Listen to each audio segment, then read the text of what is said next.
প্রথম দিন আমার ট্রেনিং ছিল ডিএক্সএন বেসিক ইনফরমেশন। দ্বিতীয় দিন দ্বিতীয় দিন আমার ট্রেনিং ছিল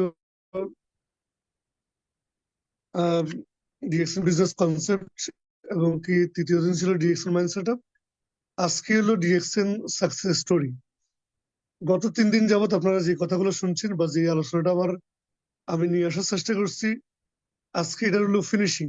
মানে একজন ব্যক্তি ডিএক্সএন করলে তার সফলতার হার কতটুকু বা কি করতে পারে, কিভাবে সফলতা অর্জন করা যায়। ইভেন যারা অলরেডি বিজনেস করতেছেন তাদের কি অবস্থা। মনে করেন আজকে আজকে আপনি নতুন, আজকে আপনি স্টার এজেন্ট, আপনি ডিস্ট্রিবিউটর মেম্বার, আজকে তো আপনি জয়েন করছেন। আজকে ট্রেনিং আপনি ফার্স্ট টাইম আছেন।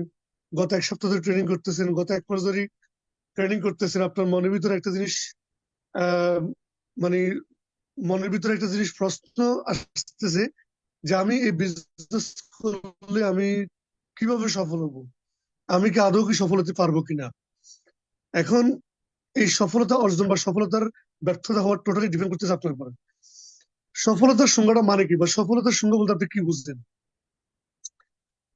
আমি যেভাবে বুঝি সেটা হলো যে আপনি কি চান এবং কেন চান, আপনি কি চান, কেন চান এবং কিভাবে তা অর্জন করতে চান।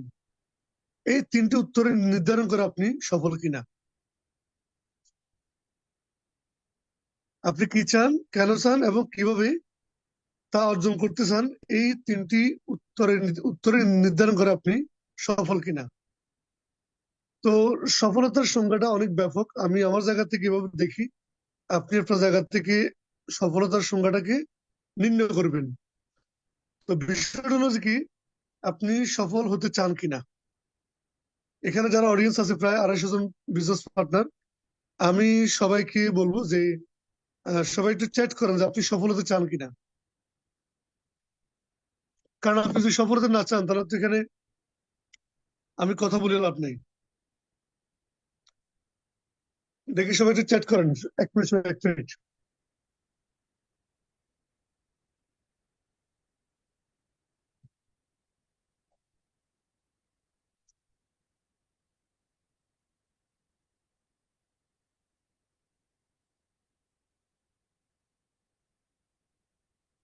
জি, অনেকে অনেকে অনেকে আপনারা রেসপন্স করতেছেন যে আপনি সফল হতে চান। যারা রেসপন্স করছেন তাদেরকে অনেক বেশি ধন্যবাদ যে আপনারা আমি আশা করি আপনি খুব অল্প সময়ের মধ্যে আপনি কিন্তু সফল হতে পারবেন। এখন প্রশ্ন হলো যে কি, ডিএক্সএল প্ল্যাটফর্মে সফল হওয়া যায় কিনা। দেখেন, ডিএক্সএল এর অপরচুনিটি মানে লট অফ অপরচুনিটি। ডিএক্সএল এর এখান থেকে